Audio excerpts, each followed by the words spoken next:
Here we go. On 3. 1, 2, and 3. Right on. Got 2 and 1. Do two. Right. Paparazzi alert. There you go. I like that. We are Gotham Imaging. We print here in New York City, the photo capital of the world. I'm Berberian, and as always with me is Ryan Speth. If you are using antiquated photo processes, shooting with toy cameras, making your own cameras, maybe even making your own film, we will find you. We want to know how you shoot, how you process it, and how you do what you do. We're also here to tell you, the print is not dead. Where has my money gone? Is this thing rolling?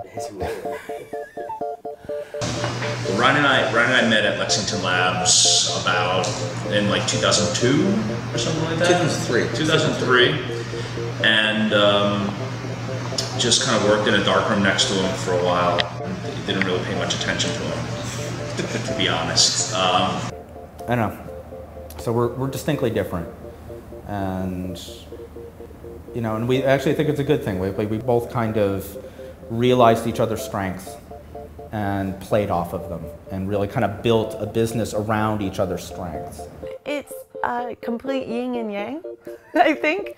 Like, you know, Peter's the charismatic and Ryan's totally behind the scenes and much more comfortable being there. You know, Peter's tall, Ryan's short. I think it's complete opposites. I feel like the strength of our business plan was that we're involved and we're the people that make the decisions and make the prints. We're not a guy who sits in an office and doesn't really leave it unless there's like $1 million, you know, $1 million on the table that needs to be tended to. You know, you get my same attention, you know, for a $100 job that you get for a, you know, a $1,000 job. We like what we're doing.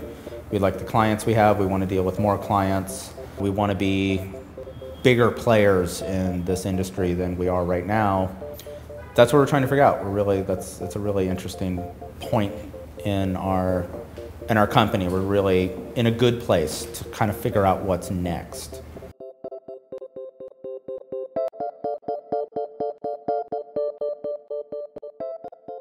When we were growing up, he was probably the least responsible of all of us. Ryan was definitely the clown. Ryan was definitely in the middle of trouble. But I think those were aspects of him that ultimately developed him into the person that he is today and made him capable of doing what he's doing. Many people dream of going to New York City and doing something in photography. Not many of them do.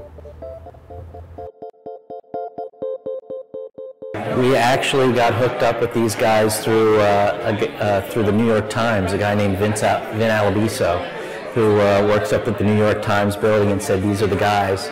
And this was about 2.5 years ago or so, and we've never even looked after that. These guys were badass because it didn't take a genius to see that this was where the industry was going. It took a risk, and it doesn't seem that risky, and even someone said, oh, you know, they did it perfectly, they knew they were established by the time the industry really shifted, but the fact was they had to pay rent through that period. You know, but you do have to look at their quality, and they never put out things that are subpar, and they always fix things that need to be corrected without having been asked. Oh, it's just quality. These guys are great.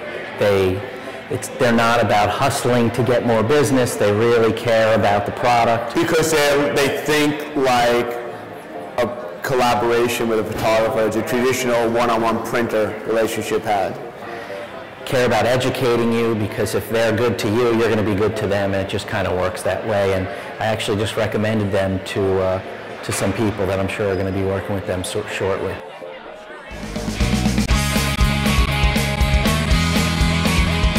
Lisa Amelie has been working on a series of photographs in the Everglades. Using the wet plate collodion process, she travels around with the darkroom in the trunk of her car. This is the type of shit we can't make up and we fucking love to hear.